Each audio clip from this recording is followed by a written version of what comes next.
Okay. So, ముందుగా మన main ఎనర్జీతోనే ఈవెంట్‌ని మొదలు పెట్టబోతున్నాం. ఈవెంట్ స్పీచ్‌ని స్టార్ట్ చేయబోతున్నాం. ఏమాత్రం ఆలస్యం చేయకుండా మా మాస్ మహారాజా రవితేజ గారిని మాట్లాడవలసిందిగా రిక్వెస్ట్ చేస్తున్నాం. ఫస్ట్ ఆఫ్ ఆల్ మీ పేరేంటండి? శ్రవంతి. Hello everybody. మీరు కూడా చాలా ఎనర్జెటిక్గా ఉన్నారండి. ఆ వాయిస్ మొత్తం అంతా సూపర్గా ఉంది. సో ఎలా ఉంది ట్రైలర్, ఎలా ఉంది మీకు? అంటే ఈసారి సరదాగా పండగకి గోల్ చేద్దాం, అందరం బాగా ఎంటర్టైన్ అవుదాం. అండ్ ఈ సంక్రాంతికి ఏంటంటే ఇది ఒకటే కాదు, అన్ని సినిమాలు ఎంటర్టైన్మెంట్ సినిమాలు. So full entertainment.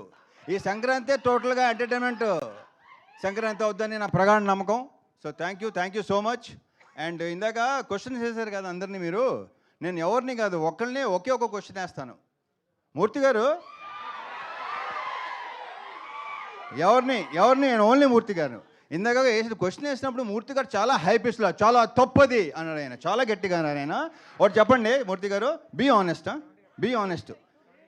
అడిగినా మీరు అడుగుతారు కదా నన్ను. ఓకే సరే. మిమ్మల్ని ఇబ్బంది పెట్టే క్వశ్చన్ అదే కాదు, డెఫినెట్గా 100%. నేను అలా ఇబ్బంది పెట్టినాను ఎవరిని, నేను ఇబ్బంది పడినో ఎవరిని పెట్టను. మూర్తి గారు పెళ్లి తర్వాత అలా చేయడం తప్పు అన్నారు, తప్పే. ఇప్పుడు ఆనెస్ట్గా చెప్పండి, పెళ్ళికి ముందు మీ గర్ల్ ఫ్రెండ్స్ ఉన్నారు లేదా?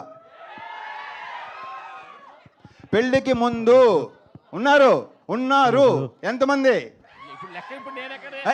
ఆయన ఉండండి బాబు ఒక నిమిషం. సార్ ఇప్పుడు ఎక్కడ నేను రివైండ్ చేసుకుని లెక్క చెప్పాలి మీకు చెప్పండి. ఏంటిది? నేనేం నా స్వీట్ మెమరీస్ ఆటోగ్రాఫ్ లాగా ఇప్పుడు నేను మొత్తం లెక్క తీయాలి కదా. ఇప్పుడు నచ్చారు, సూపర్. మన ఇద్దరు పక్కన మాట్లాడుకుందాం తర్వాత. Okay thank you.